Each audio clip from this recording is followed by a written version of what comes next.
Wedde 2023 abasuubuzi bazze beesunga okwenogera ensimbi mu nkungaana ebbiri ezitegekeddwa kuno okuli olwa Non-Aligned Movement NAM n'olwa G77 okuli eggwanga lya China. Bangi ku basuubuzi bazze batutegeeza nti baatuuka n'okufuna amabanja okusobola okutegeka ebintu ebimala bye balowooza nti abagenyi baali bakubyettanira. We twogerera olukungaana olusooka olwa Non-Aligned Movement lwawedde ate nga n'olwa G77 lunaatera okukomekkerezebwa, ekituwaliriza okubako olubulu ekigere mu basuubuzi okutubulira enkungaana zino bwe zibayisizza. Kyokka bye tusanzeeyo biyungula amaziga. Dwamu nti entambula zaasanyaladde.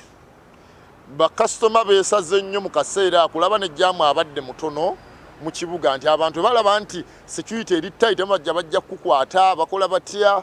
Kati okuggalawo nakuno okw'amaduuka kwanyiizaamu abasuubuzi okubanga nga mutuufu batunyigiriza nnyo. Ssentebe w'ekibiina ekitaba abasuubuzi mu ggwanga KACITA Uganda Thaddeus Musoke alaze obwennyamivu olw'engeri gye bafiiriddwamu ensimbi empitirivu wakati wa gavumenti ng'eyaniriza abagenyi abeetabye mu nkungaana zino. Twasooka ne batukyamuukiriza nti tugenda kuyoola, tugenda kukifunamu nnyo mu nteekateeka zino.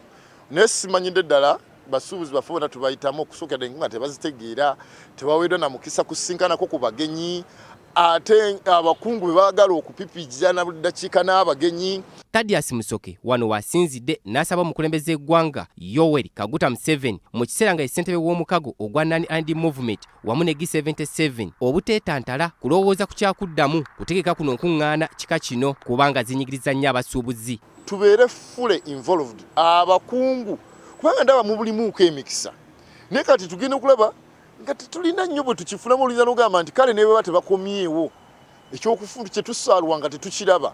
Naye singa tubeeramu nga tuli involved ne tuyingiriramu ddala okukola bizinensi nabana abakungu abajja, nze ndowooza ne kiva ku bakungu ba gavumenti bokka okuwamba ekintu kino. Mu kiseera ng'enkungaana zino ziri mu kukomekkerezebwa, abasuubuzi basabye kaliisoliiso wa gavumenti Betty Kamya okutandika okunoonyereza ku nsaasanya y'ensimbi empitirivu ezikozeseddwa mu kutegeka enkungaana zino kubanga nnyingi zaliba nga zikutte amakubo amakyamu. Ssente ezifulumiziddwa kuno zikozeseddwa zitya? Nsuubira ijjijji kino ekintu yali kiyingiddemu ddala. Ate n'abalirira ebitabo oba ensaasanya ya gavumenti bayingire mu kintu kino kubanga kiri ku tteeka.